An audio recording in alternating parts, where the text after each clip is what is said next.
Hello everyone, how's everybody doing?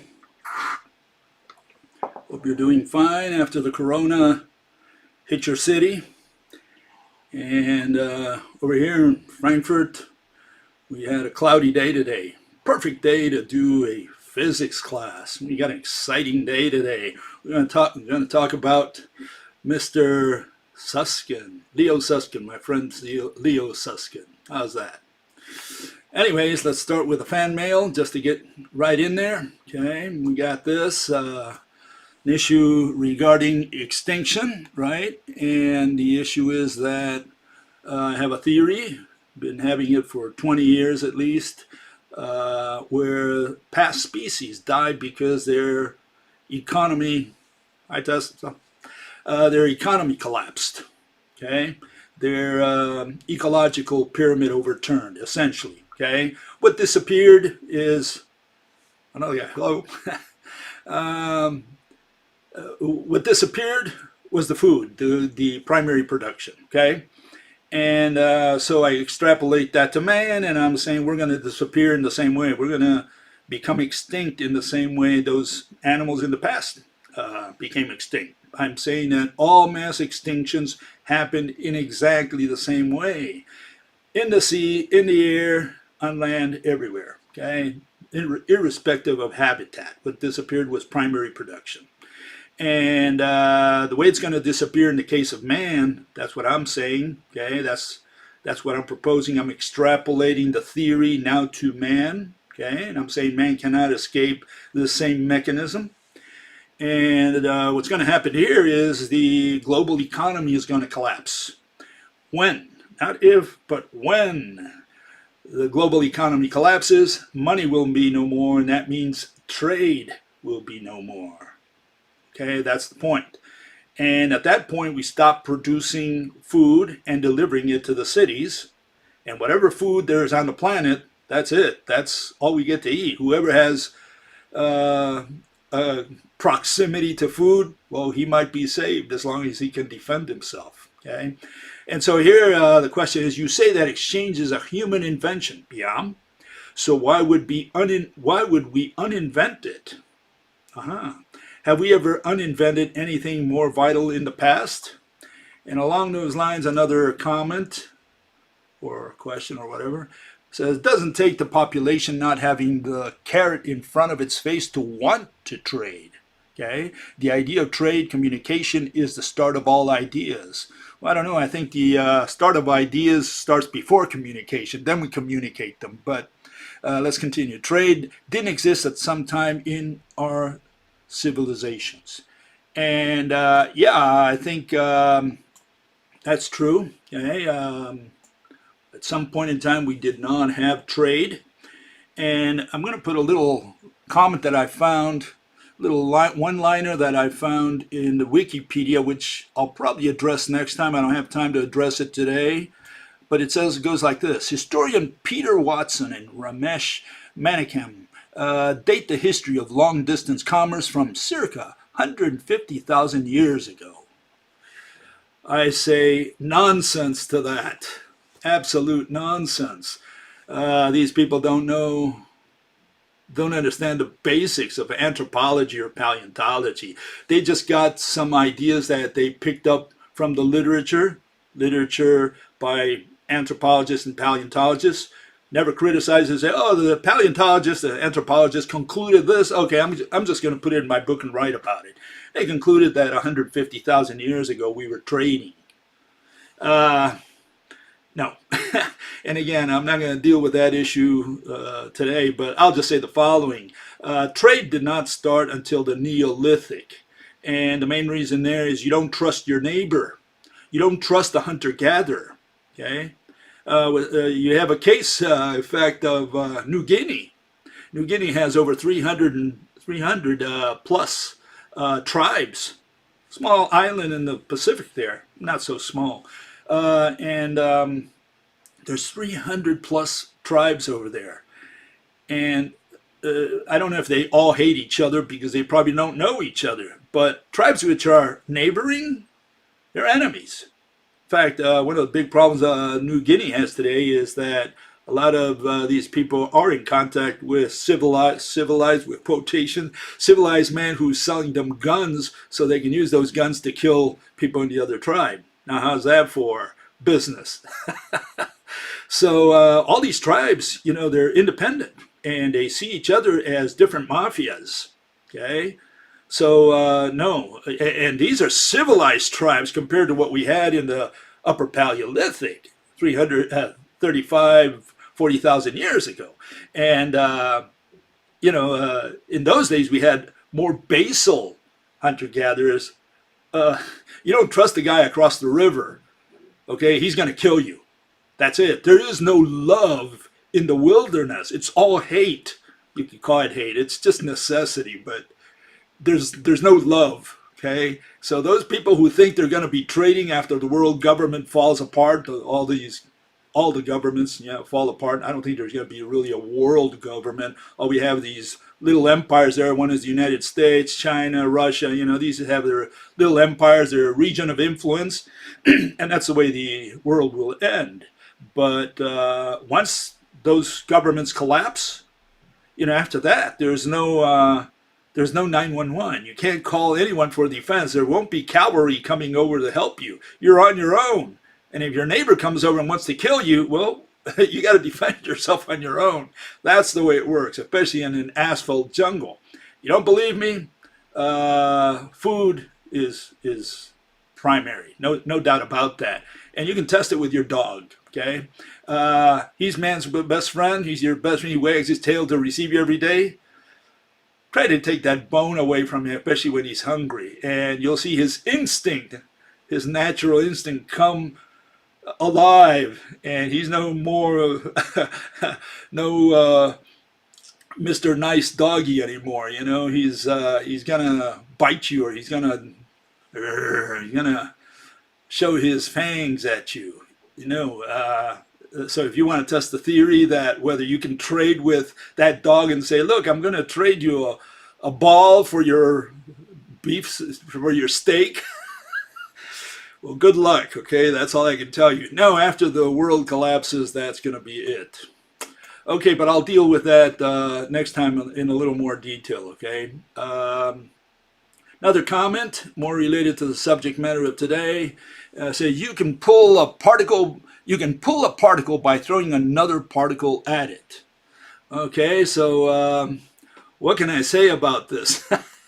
You can pull on a particle, and he gives, I guess, in the example, he gave an example like curved ball.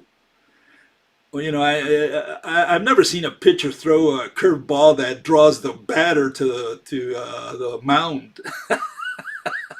But if you've ever seen it, please send it to me. I'll be glad to receive it. I want to show that, you know, you throw the ball, curved ball, and the torsion, you know, pulls the batter to the mound. Yeah, no, you can't pull by throwing stones. If you want to pull, you got to put an elongated mediator, period. It's got to be physical, obviously, right? You can't pull with a concept such as mass or energy or whatever. And today we're going to be doing a little pulling with energy. One-dimensional threads of energy. Okay, so what are we going to talk about today? We're going to talk about this gentleman. His name is Leo Susskind. Okay, if I can get him up here. Yeah, here he is, Leo Susskind. I think he goes by Lenny or whatever. And some people pronounce it Susskind.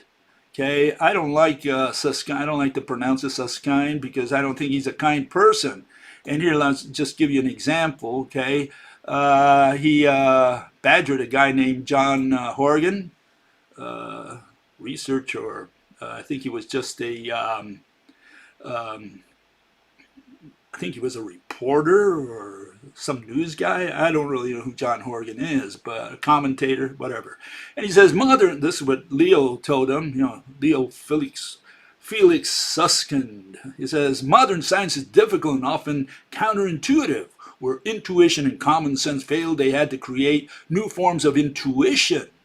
Okay, new forms of intuition. Oh, okay, this is news to me. We got a new form of intuition, okay? Mainly through the use of abstract mathematics. Oh, is that intuition? I thought we created mathematics, and if it's so intuitive, why is it that no one out there knows mathematics? If it's so intuitive, right? When common sense fails, uncommon sense must be created. Aha. I love his logic, okay? Of course, we must use uncommon sense sensibly. But we hardly need Horgan to tell us that. Human cognition does not operate according to principles of common sense. That's his assessment. Why Horgan criticized, among other things, modern science, modern physics. So yeah, this fellow's a bitter guy, and he defends mathematical physics to the last breath, even though Horgan was telling him, look, all it is, it's irrational nonsense, and that just drove him up the walls. So no, it's Susskind, not Susskind. And he's a Felix Bloch professor. Not that I misspelled that. I think it's better with a K. What do you think? Okay, Felix Bloch professor of mathematics at Stanford University. I wonder why they put all these names. I'm the Felix Bloch professor. And when you go look up Felix Bloch, nobody knows who he was. Turns out he was the Max Stein professor. And you have Stephen Gawking, and Gawking was the Lucasian professor of whatever, and I don't know if any of you know who Lucas was. So they put all these fancy names. See, they need to have all these titles to give themselves authority. He says, no, I'm not just a professor. I'm the Felix Bloch professor. Oh, I'm sorry, Your Highness. I didn't know. I didn't see your medals there.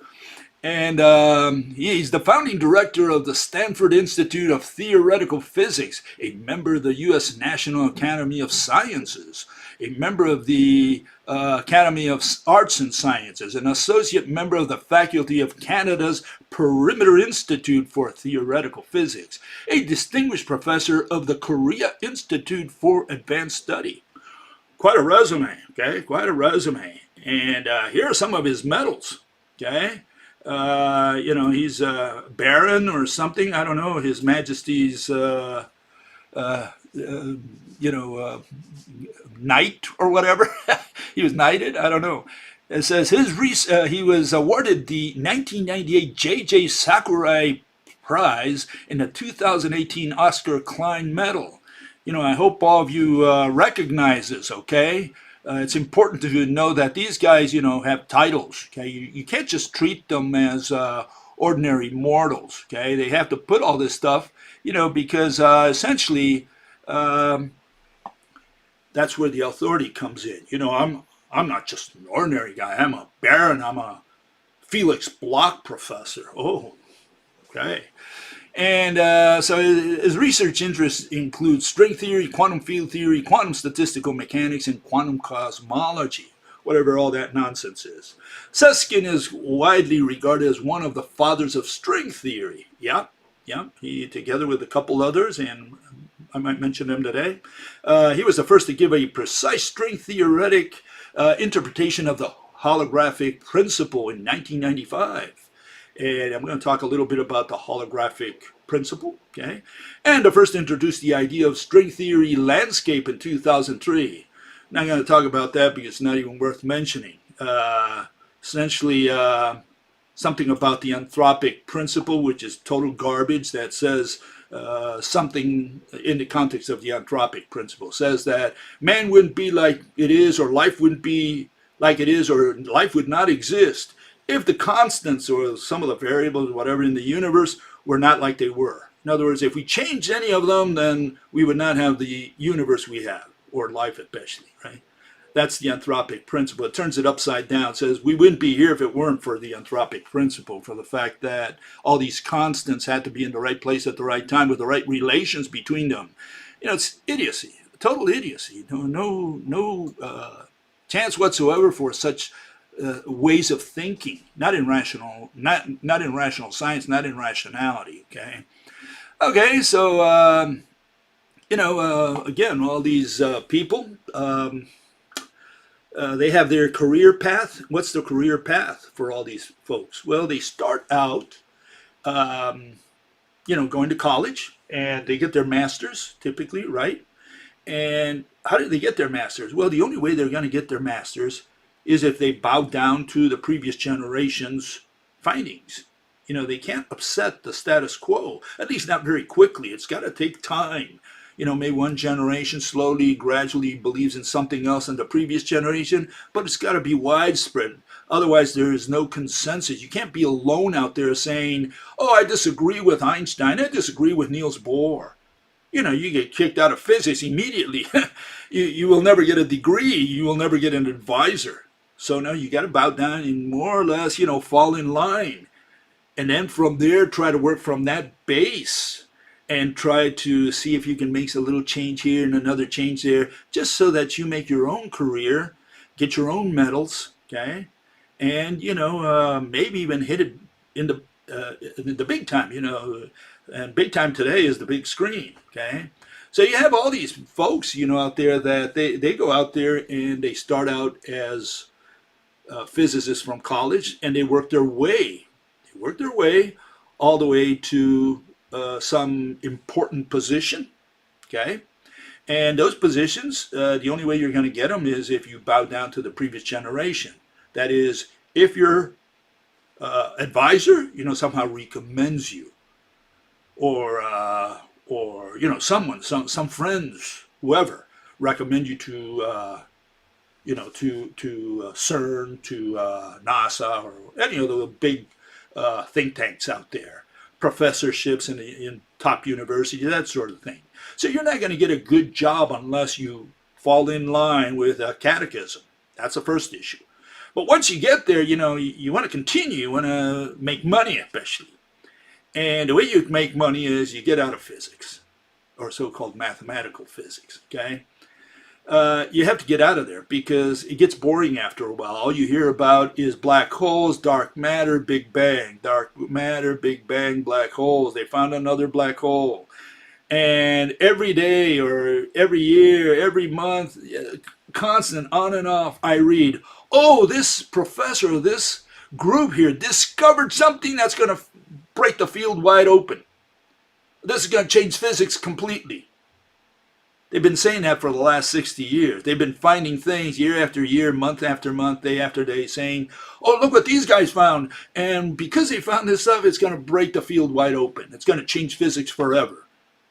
And all we see is the same garbage for the last 60 years. So whenever you read that, it's just propaganda. It's just what they're saying is, look, in quantum we discovered this, a new particle or whatever, the Higgs, that's going to break the field wide open. And then all it is more idiocy.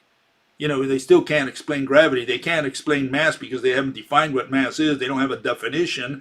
Wikipedia says there's at least 7 different definitions or notions of mass.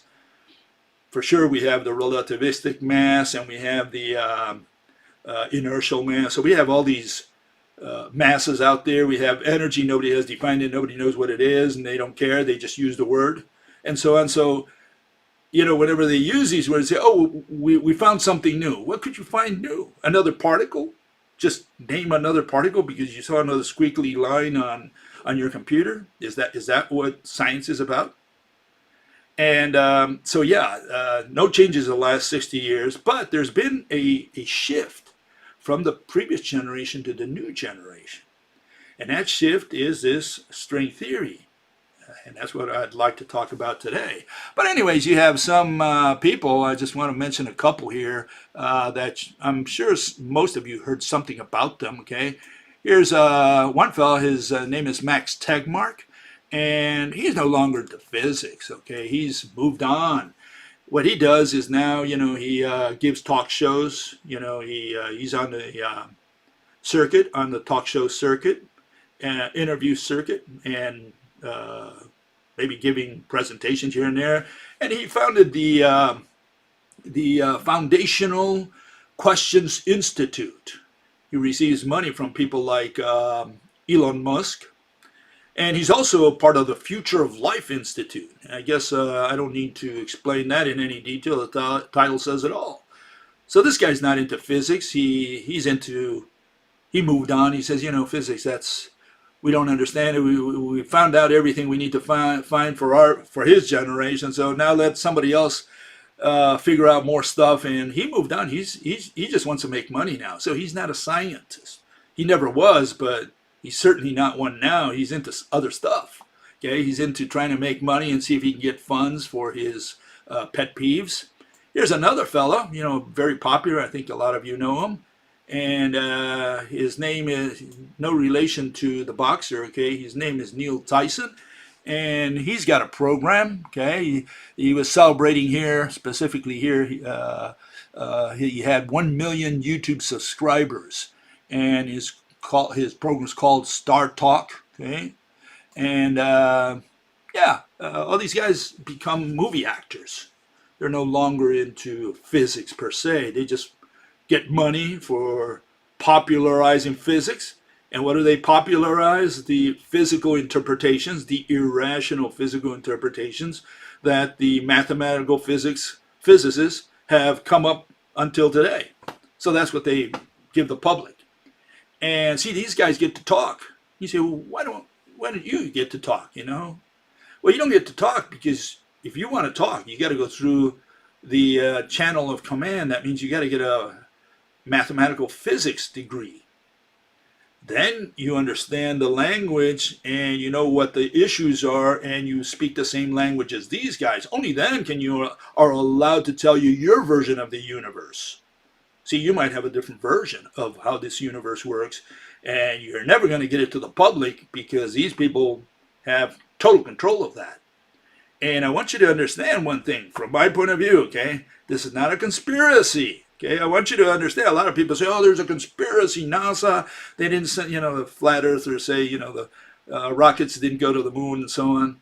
No, I'm not saying there is a conspiracy. Okay, this is the way mathematical physics developed ever since the scientific revolution of the 17th century. Okay, from the 17th century onwards, okay, they developed more and more what? Equations and experiments. What experiments for what? For evidence. What's the evidence for? To convince themselves and to convince the public. And that's all we've done for the last 400 years.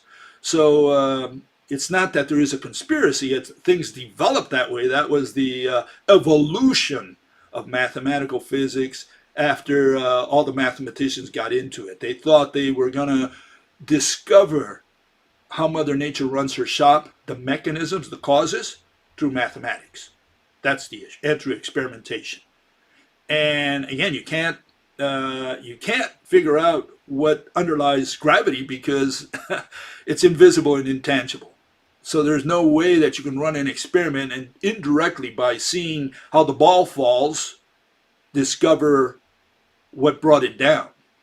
The only way for that is to pull back and visualize what physical object Mother Nature could be using to produce that little bit of magic.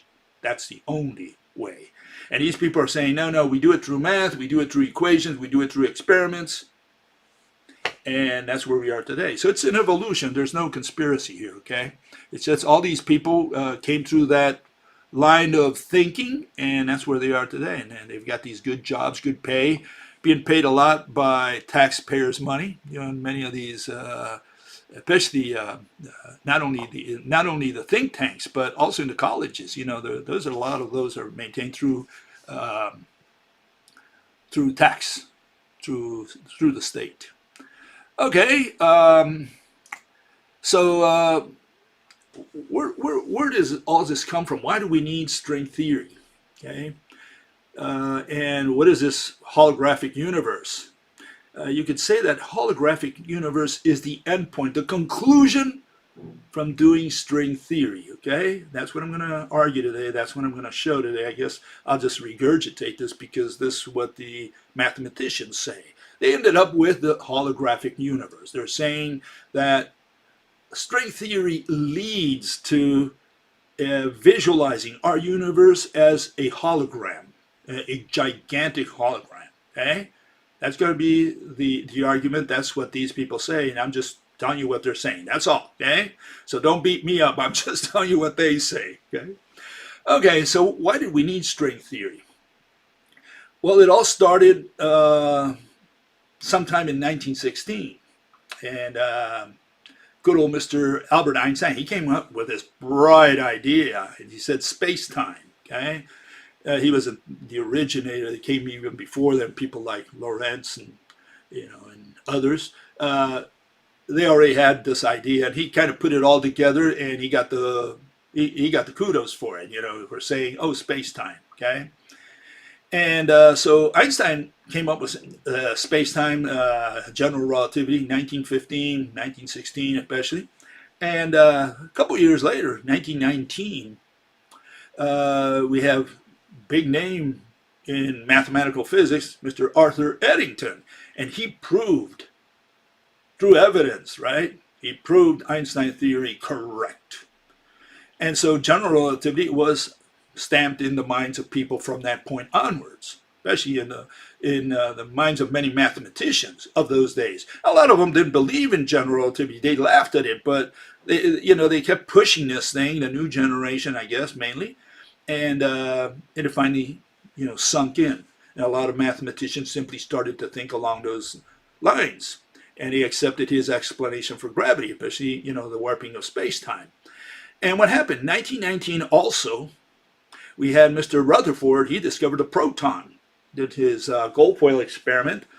And he essentially said, hey, the center of the atom, there's something there. And he said it's a proton. He came up with this notion of the one guy, another one was Niels Bohr, but between Niels Bohr and Rutherford, they essentially constructed the atom, the planetary atom. But what's the problem? The problem is that general relativity was confirmed before anything in quantum mechanics was confirmed, which was not until 1926, at least I would say, maybe 1927. And so general relativity was confirmed. And it was proven, it was bought, everybody agreed to it, okay? And so what happened? We have this notion of the macro world, of how planets and stars behave out there. That's been confirmed, that's been proven. And now we have the world of the little, of the small, and that's quantum mechanics. But that comes maybe, you could say, 8 years later by the time that's confirmed. And so now we had these two theories, and they said, hey, we have an explanation or description for how the universe works, and we also have now a pretty good description how the atomic and subatomic world work. Okay, what happened over time? They discovered that these two theories don't match. They realized that. They said, look, especially quantum, we don't have gravity. How do we explain gravity? How do we justify gravity in quantum? And more than that, they couldn't reconcile whatever they came up with, which was particles, graviton, little particles of graviton, known as gravitons flying. How do we reconcile that with this field notion of general relativity, which is an extended sheet, canvas, fishnet? And you have, you weigh down the fishnet and bends space-time and objects fall in. And that's the notion of gravity there. Well, how do you reconcile that with particles flying and pulling on something? And so they couldn't reconcile these two, but they could put the genie back in the bottle. General relativity was already out there. And so now the task became, maybe 30, 40 years ago, maybe a little more, to try to merge quantum mechanics somehow with general relativity. But that merging was a big problem, because how do you merge the small with the big? And that's where the whole thing started. Okay, that's why they had to move into string theory to try to what is called quantize space-time. They had to create a quantization of space-time. Okay, so that's where it starts. So what was general relativity? Well, so let's start there. General relativity, in a few words, the bending of time. Okay, so they warp time, and here we have Mr. Brian Greene, and he says in his documentary, which is very popular, by the way, Einstein instead envisioned a universe in which the object's mass caused a slight bending of time around it. And that's the explanation we have for why the Earth doesn't fly out of the solar system today. from mathematical physics, especially from general relativity, says time is warped and time somehow serves as a wall and doesn't allow the Earth to fall out of that wall. And you can see it there in the center. You'll see the Earth just going around this depression. And if you don't believe me, here we have Mr. Brian Greene even shows it with the Earth and the Moon. Okay, you let it give a second here. He puts a bowling ball, which is the Earth, into this fishnet known as space-time. And the reason the moon doesn't fly out is because it's rolling around time, okay?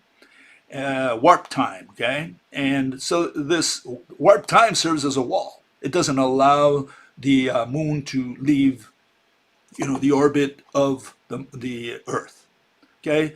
So that's the explanation Einstein came up with. And you saw those little knots in the fishnet. Well, what are those? Those are events, okay? And one of the events that they analyze, in fact, Brian Greene analyzed it in his documentary. I talked about it the other day. I'll just briefly put it up again. And that's that, if the sun were to disappear, the Earth wouldn't fly out of the solar system immediately. It would take 8 minutes. Why? Because it would take whatever particle comes out there carrying the information to the Earth, 8 minutes to get to the Earth. Why? Because that particle cannot travel faster than light, because Einstein's theory says, special relativity, says that nothing can travel faster than light. Light travels 300,000 kilometers per second. It takes light, according to that rule, 8 minutes to reach from the sun to the Earth. And so the Earth wouldn't fly away, because whatever signal is coming towards the Earth would not come into the Earth instantaneously. It would take 8 minutes, because it can't travel, that information, I guess information, yeah, can't travel faster than light. And here he depicts it. He says the spatial fabric, he makes the sun disappear, essentially. Okay, this is what Einstein was proposing. I don't think Einstein proposed it, but this is the conclusion of his disciples today, that if the sun were to disappear, he makes it disappear, okay, the Earth would still be orbiting nothing. And it's not orbiting a mass, because if it's orbiting a mass, then you don't need this whole scenario. You say, oh, yeah, it's orbiting a mass that's still there. No, if the Earth flies away, it's because the mass itself has disappeared. It just takes that information 8 minutes to reach the Earth. That's what they're saying. So here we're having the Earth orbiting a non-mass, a nothing. It's orbiting in the middle of space. It's orbiting nothing, okay? And it only flies away because it finally says, oh, by the way, the sun has disappeared. We found out about it after it took 8 minutes for light to reach us, or gravity to reach us. Okay, so it's a one-way mechanism. You can think of it as particles, as waves, it doesn't matter, but it takes 8 minutes for that information to reach the Earth, because nothing can travel faster than light, okay? And it's interesting that Mr. Susskind, in his one of his presentations, his dissertations, or I think in an interview, he says that so much, okay? He says the same thing. He says, so gravity is the exchange of little gravitons going back and forth between other strings, okay? Gravitons account for the gravitational force, okay? That's how string theory gets in this, okay? A graviton is limited by the speed of light, okay? What that means in practice is if you have two objects which are attracting each other gravitationally, strings going back and forth, and you suddenly give this one a pull, it doesn't affect the other one until light could have gotten across to them. Okay, straightforward. Okay, nothing can travel faster than light according to string theory, according to Susskind. Okay, so that's the important thing to keep in mind. Obviously, Susskind never went to high school, because in high school I learned, that, if the Earth moves an inch closer to the sun, it instantly changes its weight. And if you put the Earth, 1 inch farther back, it also changes weight. It weighs less. And, you can figure this out by yourself. You can put a... for example, a ball on a scale on top of Mount Everest, or on the Eiffel Tower, maybe, I don't know, a high place, maybe the towers, and another one, on the bottom floor, and they weigh differently. If the same ball up there will weigh less than the ball closer to the Earth, and there's no motion. All you have is distance. All you have is location. Okay, and this one, the one closer to the Earth, weighs more simply because it's closer to the center of gravity. Period.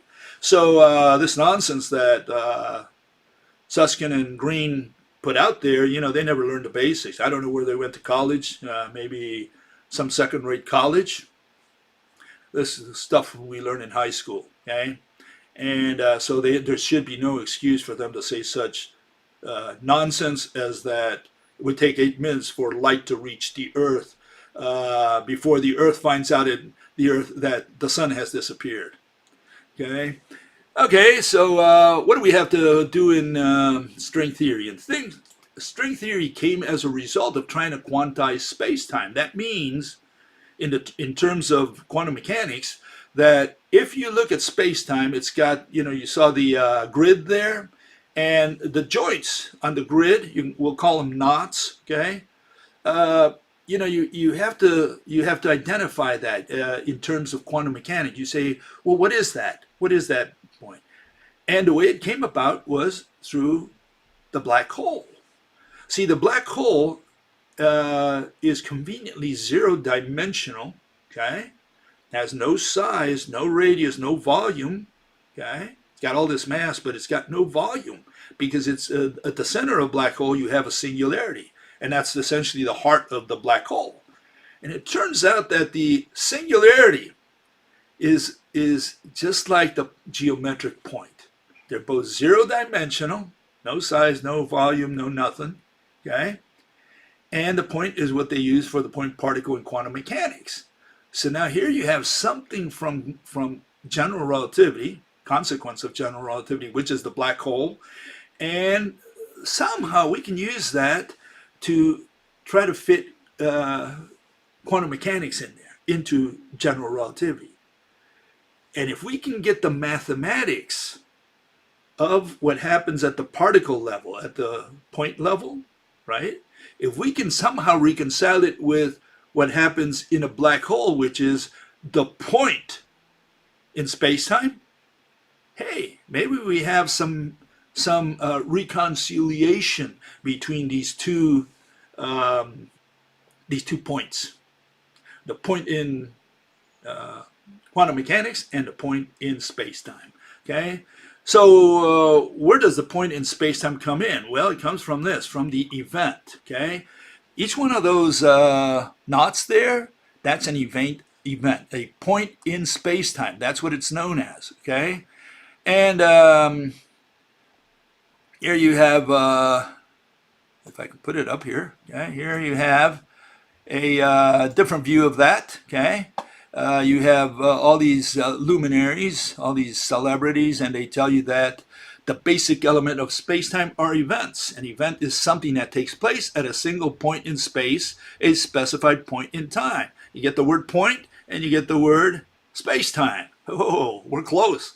And what is a black hole? It's a point in space-time. So you can see how this is coming, how this is developing here, okay? In any given space-time, an event is a unique position at a unique time, okay? And so some of these relatives give you examples of what they mean by this event thingy, okay? Hawking says it's a pulse of light. Whale, or Weil, another mathematician, he died already a while back. He was in the 1920s, 1930s, he was famous. A flash of a spark. Another one, French guy, Jean Heidman, car collision. Okay, and the Wikipedia had, I don't know if they still have it, the explosion of a star or the single beat of a drum. In other words, these people are saying that it's, they call this point, and it's really a movie. It's Mona Lisa smiling, at least 5 frames, maybe more. And they condense all that into a point, and they say, oh, that's a point in space-time, an event, something that happened. Okay, you're following me? So they're talking about what happened, they're putting it in a point. Okay, so black hole, that's something that happened, or something that's, swallowing things constantly. Well, that's a point, that's an event. Okay. Okay. So that's how this thing is going to be related. It's going to be related through the black hole. And what did they come up with? They came up with the holographic universe as a consequence of that. And just bear with me a minute and you'll see what the relationship is between one and the other. Okay? And this is what you find on the Wikipedia. It says what is a holographic principle. Okay, that's where it starts. And I think one of the guys who formulated was Susskind. The description of a volume of space can be thought of as encoded on a lower dimensional boundary to the region. What the hell does that mean? Well, here you have it. Another site makes it plain for you. Okay. And it says, even though we appear to live in a three-dimensional universe, it it might only have two dimensions. Some distant two-dimensional surface contains all the data needed to fully describe our world. And much like in a hologram, this data is projected to appear in three dimensions. Okay, you see on the right there, it's a projection from a two-dimensional surface. That's what our world is. Sounds, in my mind, a lot like Plato, in his forms. The real thing is the form, not the real thing. Okay, so we're just shadows. Okay, like the characters on a TV screen, we live in a flat surface that happens to look like it has depth. I love that. I mean, that table in front of you, it's two-dimensional. You have the impression, it's just your bad vision, the fact that we introduce an observer, and the observer sees depth to the table. Let alone the fact that you can touch the table, but that's not. They look at only the eyes in this case. They don't look at touching. Okay, and so well, that table is not three-dimensional. It's a hologram, and that hologram is a table somewhere, flat table, two-dimensional table, and that's a projection onto our world that you see there. Okay, and you are also two-dimensional. You're a cartoon character, and out there somewhere, and you are just a projection of that cartoon character. You're not real. You're not 3D really. Okay, you're just a projection of two-dimensional that we see as 3D because somehow our eyesight is screwed up and we see depth. Okay, now you understand string theory. Okay, and just bear in mind, I'm gonna do with this a little bit more, and then I'll get into gravity. Okay, so don't panic yet. Okay, and here we have Mr. Felix Bloch Susskind. He says information is a bit. See what happens is the black hole swallows information. Now they're talking about, and again, it shows what these people are into. They're no longer into physics. Now they're talking about swallowing information. They're into this black hole religion, and they say a black hole swallows an astronaut, and the body disappears. It's crunched, or maybe goes into another universe or a wormhole, who knows. But the information is stored on the surface of the black hole, on the event horizon. Okay, and so he talks a little bit about what information is. He says, I'm going to define information. Okay, and what is it? Okay, what does a bit of information mean? A bit of information means an elementary particle. Could be a photon. Information in quantum mechanics comes in discrete units, and they're called particles. Okay, so we've done, completely 360-degree circle here. They get the bit from, computers have bits and bytes, okay? And so they use this notion. They say, hey, we can introduce it into physics because people are already conditioned to the word bit and bytes and so on. And so they say, we're going to take this bit, okay? And what is it? It's a bit of information. It's a 0 or a 1 or a plus or a minus or who knows what. Okay, so it's a bit of information. And so now we're talking about information. We're no longer talking about anything else. And the black hole stores this information on its surface. Okay, why? Because it projects this, and I hate to say two-dimensional because there's nothing two-dimensional about a surface of a of a sphere, but these people talk in those terms. They say, oh, it's a two-dimensional surface. That's what the surface of a sphere is, okay, even though it's 3D everywhere. But okay, let's concede, no problem. So they have this two-dimensional surface, and it's projected onto whatever's inside the black hole. Okay, so now we have kind of in reverse. If a singularity was the campfire, and the heat that comes out as the event horizon, now they've done it in reverse. They say the event horizon stores the information that creates the campfire. Okay, so the world turned upside down. Now they're turning this around. They're talking about information now. Okay, so keep that in mind. I hope you're following me. I hope it's not over your head. It is over mine, but I can only reproduce what they're saying. Okay, okay, so this is what he comes up with. Okay, put it over here. And he quotes another mathematician. He says, Bekenstein calculated that the number of hidden bits of information in a black hole, on the surface, right, of information in a black hole is equal to the area of the horizon measured in Planck units. So what is a Planck unit? Well, there you have a number, okay, a small number. And he says 1,000 trillion Planck areas would fit on the surface of a proton. Proton is quite small, okay, according to them. Okay, it's a little ball, okay, always a little ball. That's all they ever came up with. And if you cover the surface of this little ball called a proton, right, you would have those trillions and trillions of bits of information. Okay, that's how much it would take to cover the shame of a proton. Okay, I hope you're still following. Haven't fallen asleep yet, okay?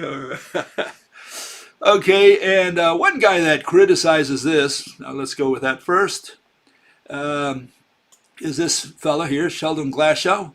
And he disagrees with all this nonsense. Let me tell you why. He says that, he was given a Nobel Prize in Mathematics 1979 for discovering some nonsense about electroweak interactions concerning, again, quantum mechanics. And what these guys are doing is dumping, essentially, quantum mechanics in the trash can. One of the criticisms I heard from Glashow is that here we developed all these accelerators, and these so-called string theorists, they're not even using them. They're not even interested in that anymore. They're not even interested in doing experiments, okay, and subjecting their theory to some kind of test, something that, can be falsified, etc. And so he says that, string theory is not even science, it's not physics, because it's just mathematics. And you say, well, what kind of mathematics is all this? I mean, what has it got to do with gravity and with all this? This is where we're leading, And the issue is that, no, it's just a mathematical theory to try to unite the mathematics of general relativity with the mathematics of quantum mechanics. Mathematics of a black hole, which belongs to the general relativity, with the mathematics of the point particle, which belongs to quantum mechanics. That's where the reconciliation, more or less, is taking place, or that's where they want it to take place. That's what they want. They want the quantization of space-time. What does that mean? We have to determine what all those knots in the fishnet are. And all those are events, which is a point in space-time. You replace that with a black hole, which is also a point in space-time, and that matches the point particle, which is quantum, which can be put in that point in space-time. I hope you followed all that, okay? Otherwise, you got to rewind the video, okay? So you see where we're going with all this. Okay, so what does good old Felix Bloch Susskind say about all this? Well, he starts out by saying that string theory is a theory of the most fundamental particles and the most fundamental forces in nature. Everything is made out of particles. Okay? Everything.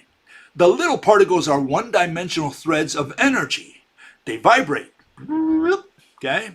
They do everything a rubber band might do. They stretch, they cut, they form, they come together again. They do all these little things. Okay? They're one-dimensional, okay? Threads of energy. String theory is not different from quantum theory. Okay? Again, what interfered with all this with general relativity? They got in the way because now they have to somehow reconcile quantum with general relativity. See, if general relativity would have never existed, if Einstein never came to the world, if none of that would have developed at all, if general relativity never would have happened, they could have told you today, oh, we have the particle of gravity. It's called the graviton. And the graviton goes out and pulls stuff. And you say, what do you mean it goes out and pulls stuff? Yeah, that's what we've proven in the lab. We have the evidence. We have the equations. But see, they can't say that to you anymore because we have general relativity in the way. General relativity has a different mechanism for gravity, and it's warp space. And it's, again, why the Earth doesn't fly out of the solar system, because you have warp time. None of that plays any role in quantum mechanics. And so now you got to, and these are field equations over here. Here you have particle equations, and now you have to kind of see, well, how can we put these things together? So now they have a problem. But on the one hand, they have a problem. On the other one, they have job security because they can keep doing string theory forever and ever now, because they say, well, we're trying to reconcile general relativity with quantum mechanics. Oh, okay, here's more money. That's the issue. So they have job security. So he says string theory is not different from quantum theory. String theory is a quantum mechanical theory. Okay? It's not different than quantum mechanics. It's a special case of quantum mechanics. Okay? Keep that in mind. String theory has very little to do with general relativity. Okay? The only way they can try to fit it in there is through the black hole, which is the only tenuous link that quantum mechanics can possibly have with respect to general relativity. Okay? It's through that point particle, that point singularity, whatever you want to call it. Okay, so what does good old Susskind say? He says particles are strings. Okay, here you have these atoms, and what does he show? He shows a planetary model. In fact, this was shown really by Greene. Okay, but he says the same thing essentially, and all these are really, you're supposed to look at them as vibrating strings. Coming up in a second here, you can see the strings. They're really all these vibrating strings. Okay, and that's what all those particles really are. And by the way, the background is also full of these virtual particles, which I assume they see them as vibrating strings as well. So the background is also vibrating strings. What we don't know is what gives shape to all these strings. Okay, that's what we're trying to figure out. What is the background to all these strings? Okay, and so if you see a ball, it turns this ball really is a vibrating string. And you can see it. That's what it really is. Okay. So, so we have this. And so how does Susskind explain gravity with this? Because at this point you must be wondering, you say, okay, so these little balls of quantum were really zero-dimensional balls of quantum are really one-dimensional. Again, you can't even imagine that. Mathematically, yeah, it's okay, but you can't imagine that. They're really vibrating threads of energy. Okay, let's concede. Okay, let's find out where this is leading us. Okay, and so Susskind now explains gravity to you. Now I want you to go and get a couple, 10 beers. I hope you can gulp them down real quick because I'm going to explain gravity to you according to string theory. Okay, you ready? Okay, here he goes. Okay, here we have Mr. Susskind. He goes out there and he goes out of his way for 5 seconds to explain gravity to you, okay? It says, imagine a string from one end to the other. And he puts his fingers there, and you're supposed to look at a string that connects the tips of his index finger. Okay, that's the first one. Okay, he goes to number 2, and he says, and now the strings join. Okay, we understand that so far, I guess, right? The strings join, okay, and split, okay? So they join, and then they split. Okay, great. So far, so good. And this piece can go to another string. There, number 4. Okay. That transfer is what accounts for gravity. Okay. Did you get the mechanism? Did you understand exactly how gravity works in string theory? You have a string. Okay. It's connected from his tip of his finger to his other tip. And it forms some kind of circle or square or whatever. It forms a closed loop, okay? and then it splits, and one comes out and goes to another string, and it transferred gravity. Okay, gravity is a pull force, right? We all know that, right? And so you say, okay, did you get the mechanism? Do you understand how when I drop this ball, right, it falls downwards because the strings that are buzzing around here, they form a loop, a closed loop, then they break, and then they go out and meet with other strings. That's it. It doesn't get any better than that. Okay? So, yeah, it relies on quantum mechanics because quantum mechanics says the same thing, essentially. The only difference there is that instead of balls, Susskind is saying, look, it's a little string that's vibrating. That's the only difference. Other than that, the mechanism is the same, okay? And so all they're saying is that this string, is moving through space. And so far, I still don't understand, at least I don't understand, maybe you're smarter than me, I don't understand how that string pulls something where it lands, wherever it hits. How does it pull it? How does it produce the pull of gravity? If I have a pen on the right-hand side of that screen, how does that graviton that is really this vibrating string, how does that pull on the pen towards the left-hand side, assuming, if we could turn that, up and down, if the left-hand side is the floor and the right-hand side is a pen, how does that little graviton that's moving through space pull on the pen and bring it to the floor? And I guess you'll never find an answer to that question, okay? And here is how quantum mechanics explains it, okay? See if I can put it up here. Got so many of these, okay? And that's how quantum mechanics explains it, okay? It says, look, if you throw a gluon to a quark, it attracts it. Because what mediates the three quarks inside a proton or three quarks inside a neutron are the gluons. Gluons are particles of some kind of force. They call it the strong force. Okay, fine. So they sends this particle, and somehow it attracts the quarks.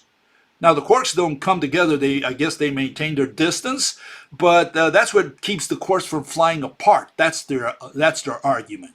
So somehow this gluon particle carries the force of attraction and prevents the quarks from flying out of the proton or neutron.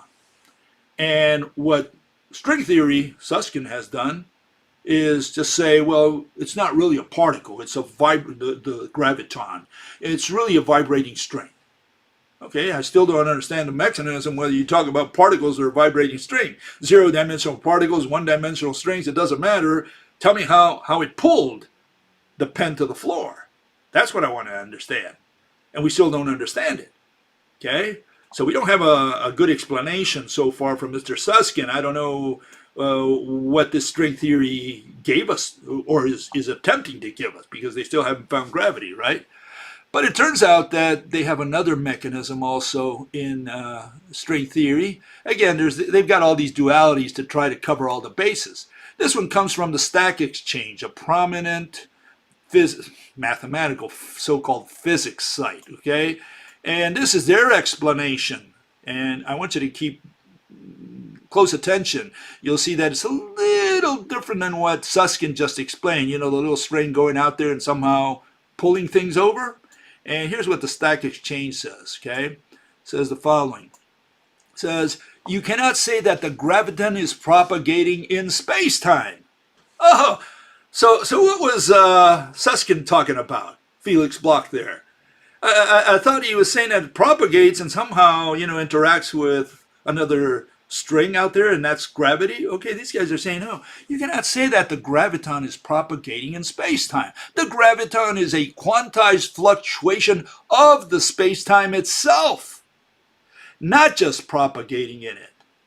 You can visualize the graviton as closed string states present in regions of fluctuating curvature of space-time. This is analogous to thinking about photons and electromagnetic waves, okay? The EM description is valid when the number of photons is high, okay? So we have lots of photons, so now we can have a good electromagnetic description, right? You can say that a region in the wave with large amplitude is rich in photon states, okay? Now let's transfer this to string gravity. Gravitons, closed string states, and curvature can be seen the same way. A region of space where the curvature is high is rich in closed string states that are a part of space-time itself. This is a simplified rough version of what gravity waves are in string theory. So what did this guy say? And again, this is official, okay? So I'm not inventing this stuff. This is not my stuff. He says, look, this I'll try to illustrate this if it sinks in, okay? Here you have space-time, okay? You're supposed to think of it as the fishnet as being full of all these little threads, loop threads. Some of them are open, some are closed. It doesn't matter. And so the fishnet is made of strings. That's what they're saying. Not that the string is traveling, as good old Susskind said. No, these guys are saying something different. They say, look, space-time itself is made out of strings because they have to explain the mechanism of gravity according to general relativity. And the general relativity says it's warp space, as you just saw with Brian Greene's bowling ball analogy. And so, you know, it's not that the graviton travels and pulls somehow or delivers negative momentum, bringing the object towards itself or towards the first object. No, here they're saying something different. They're saying, look, the strings form the fishnet. That's what they're saying, okay? And that's a totally different mechanism than what good old Susskind explained. And again, it shows you that they cover all the bases. They say, look, we need to cover general relativity, and we also need to cover quantum mechanics. The quantum mechanical version is the one Susskind told you about, okay?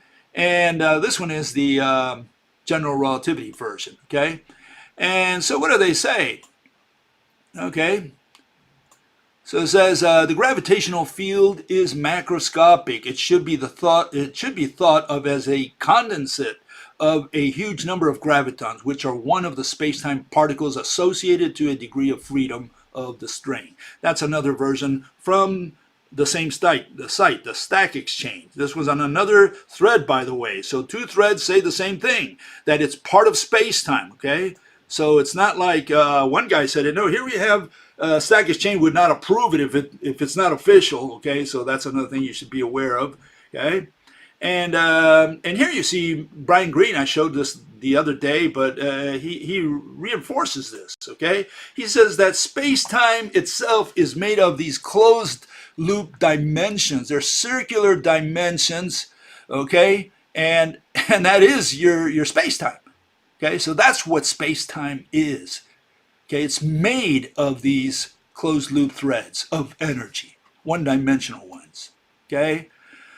So what have we learned? Well, we learned that there's two versions of so-called string gravity. One is the quantum version, which is loop forms the graviton. The graviton goes out and brings something inwards by magic. We don't know how that pull happens. Just delivers negative momentum. That's it. Called negative momentum transfer. And then you have the general relativity version, because they have to keep those guys happy as well. And they say, well, what is it in the case of general relativity? Well, in that case, what you have is the ball on canvas scenario. And the canvas itself is made, it doesn't, you know, it's made out of strings. And these strings, whether they're loopy or whatever, they don't fly out. They just form the events that form space-time, the point in space-time. So we still have no reconciliation between quantum mechanics and general relativity. What they have is just a mathematical thing that they're trying to unite there. They're saying, look, we're going to try to match the math over here with the field equations of general relativity. That's all they're trying to do. And we still have two mechanisms. And we have the general relativity mechanism and the quantum mechanism. Nothing has changed. Nothing will ever change, not in mathematical physics. This just gives these people job security. And when they finish not knowing string theory, they move on to being what? Celebrities. Because there's more money in that. With that, I'll see you.